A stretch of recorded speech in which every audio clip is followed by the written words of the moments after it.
Hello everyone, welcome to another episode of Fireworks with Toyeen B. I'm your host, Oluwatoyin Naimat Balogun. With me on the show today, I have the founder of Runway Dubai, a fashion designer and an entrepreneur, Mrs. Modupe Omonze. Hello, Modupe. Thank you so much. Welcome to Thank you for having me. Wow, it looks amazing here. It's so beautiful. Thank you. All right, so everybody knows the brand Runway Dubai, but I'm pretty sure not many people know the face, the beautiful face behind the beautiful brand. So who is Modupe Omonze? Okay, so Modupe Omonze, I am Modupe Omonze. I am a businesswoman. I love the arts. So I started fashion design with my dad, practically forcing us to go to fashion school when we were teenagers. And we didn't like it at all, but we did not know that at the end of the day that would be our passion. Myself and my sisters, when I say we. And so we started fashion design, and then I went to college to do mathematics in the university. And later on, when I got married, I could not find a job, and I started sewing again. I just found a sewing machine. I started sewing again. I had a baby, so I didn't have time to look for a job anymore. But people were coming to me and asking, my friends especially were asking for clothes to be made for them. And that's how I started again. And it became my passion. I could not do without it. I would sew, I would design, and I went back to fashion school in Louisiana. And then my husband got transferred to Trinidad and Tobago, and I started fashion school and pattern design in Trinidad and Tobago as well. What is Runway Dubai? So Runway Dubai is a company that was founded in 2013. I founded Runway Dubai out of, I would say, a lot of heartache and pain and disappointments when I came to Dubai. Dubai, unlike everywhere else that I lived, is totally different. It's a different place to live in. I would say I came here with a lot of surprises. Mm-hmm. So, and like we were in Houston, we're in America, we're in Colombia. I had a store in Colombia.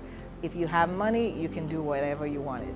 But in Dubai, you can have all the money in the world, but there's strict rules, which is good, yeah. But it comes as a shock to everyone, because I realized that I wasn't able to show my collection in Dubai without having to consult with an event company, and stories just kept on creeping up on me, and I kept on getting shocked. But what brought about this idea, Runway Dubai? I studied about how to get a license. You need a license to operate anything, even to breathe in this country. Very true. It's a system that works. You can't blame them. I did get a license, and the birth of Runway Dubai, it was the first year. So many people came to support me. It was overwhelming, and I said, this is what I want to do. And we are on the 6th year now, yeah, 7th season, and yeah. Modupe, tell us, what was your biggest fear when going out and starting your own thing? Did you face any major challenge? Because I went directly into it after my disappointments, I didn't think about, challenges and everything, The challenge was the disappointment that I faced at first, with having to hire an event company, and they disappointed me. Getting the license And everything. So that is why I decided I need to study to find out how to get my own license instead of depending on people.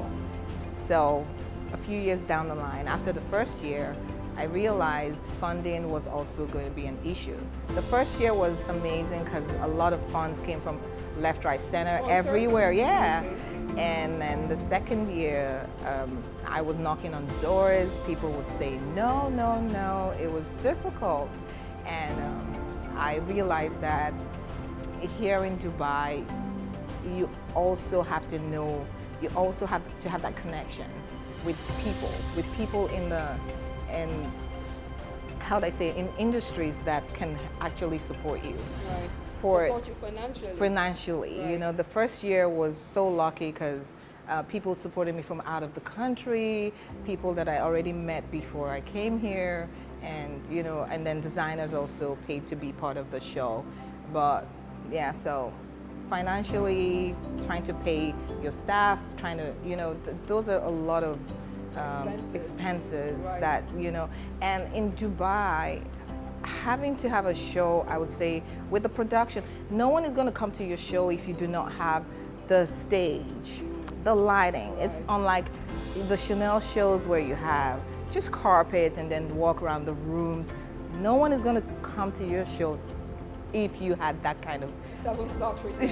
yes, you know, it has to be all glitzy, Yeah, glam, yeah. and everything. So that's another challenge, and yeah, it's expensive. It's I know. expensive. Tell me about it. Yeah.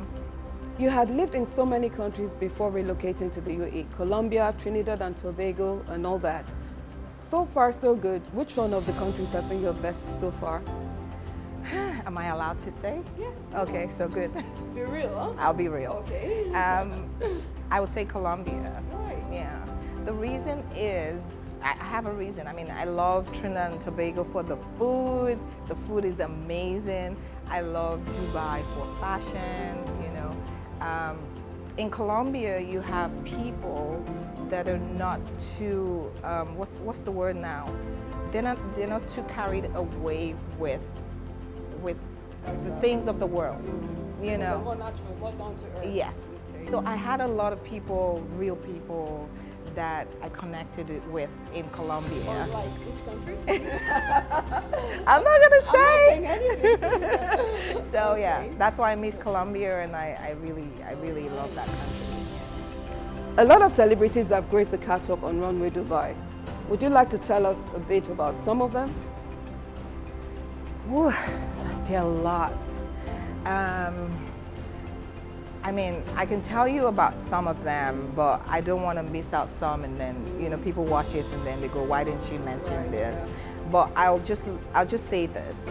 The reason why the celebrities come on my show is because we have used that platform for different things, to promote different things. Okay, not just fashion. Not just fashion. Right. So we've done, with Venus Williams, we did the Keep Fit, Stay Confident campaign, and she supported us. She's amazing. She's an amazing woman. And we did, with Madeline Stewart, we did the Down syndrome campaign. And with Natalie Oden, we did the autism campaign. So we did a lot of campaigns, and we've done a lot of campaigns in the past, and we just want to keep doing that for people to I mean, for awareness, for social awareness. So this year we just wrapped up with this beautiful, gorgeous model, and she has a disease called the MBIA disorder. And it's a degenerative brain ion accumulation that just affects her nervous system. And then right now she can't speak because it is a very rare disease, you know. So we're just trying to get the word out. So, you know, doctors have been also yes, awareness in other spheres. yes, fitness, health, and yes. That's amazing. Okay, now tell us, Modupe, if you could go back and tell yourself one thing before beginning your career, what would it be? What would that one thing be? Start small. Take baby steps. It's worth it. Like you know. What Fireworks with Toyeen B is doing. Yes.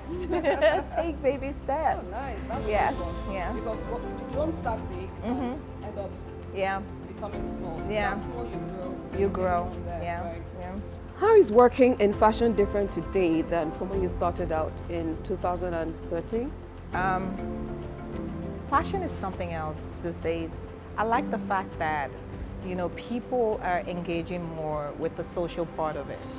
You know, we did a show called the Fashion Sustainability Summit, in January, and Where in Dubai? in Dubai, and we could not believe the support that we got. It was amazing. So people want to see more of social platforms that they can just be part of, and contribute to the society. So I'm just proud of where fashion is going to, in trying to help the environment and trying to just be responsible. So. Amazing. Thank you. Who is your favorite African designer? My favorite African designer. Yes. I am my favorite African designer. Oh, right. Nice. Okay, apart from you. I knew she would say that. I do like a girl called Adriana Talansi. Right. I like her because she stays true to herself, and she actually last 2 years ago on our show, she had this. Sorry, where's she from? She is from Congo. Congo. Yes. Okay. She had this designs from raffia. Do you know what raffia is? Oh. So she had this, the material that you use for sacks to make rice and stuff. These were the most amazing designs ever. She used raffia and flowers, like flowers that you would normally throw away after a wedding. She designed them so tastefully. Wow. And she just supports the environment. And it was couture style gowns that she portrayed on the runway 2 years ago. It was amazing. I will never forget. You could wear one of the clothes for a wedding. Yes, to get married in, actually. Wow. Yeah, Nice. she's so good. Okay, now generally, you must have a favorite. Globally, which one of the designers would you pick? Who is your favorite designer globally?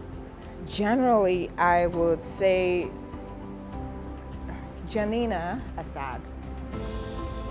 She is Dominican Lebanese, and she is, how do I say it? Not because Janina is amazing generally and she designs for celebrities. She supports a lot of people.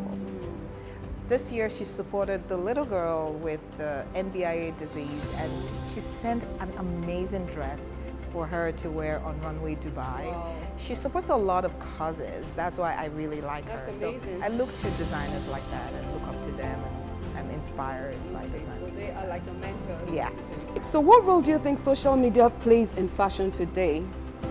I feel like social media has a huge role in fashion. It's just like how music is to fashion. You cannot do right now without social media if you're in the fashion industry. In any industry, yeah, you're right. So yes, especially because people like to see pictures.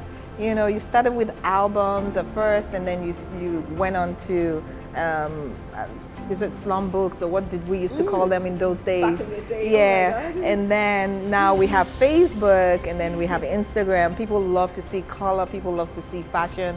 People love to get inspired. So there you go. Yeah. So it's been very impactful. It is. You cannot do anything without it. There's so much pressure for designers to come out with their greatest collections season after season. What advice would you give to young designers just starting out and hoping to make it in the industry? I would say stay true to yourself. You don't have to have the pressure of the seasonal releases or the norms, the book, how would I say it? You don't have to go by the books. Just stay true to yourself, do your things, do what you love, release your collection when you want to, release it. No pressure. And no pressure. Once you stand out, once you're different, people will go after you, for sure. Okay, one more thing before you go, Modupe. I used to model back in the day. I want to know if I still have it. So can we do a bit of catwalk? You show me how I do it, whether I'm getting it right or wrong. So you look at the camera, okay? You pose, okay? And then you turn. You're still looking at the camera, and then you move away. Okay? Woo. Yeah. Let's do that again. Okay. So 3 steps, right? Yes. Look in the camera, turn. Yes. Okay. Okay. 1, 2, go.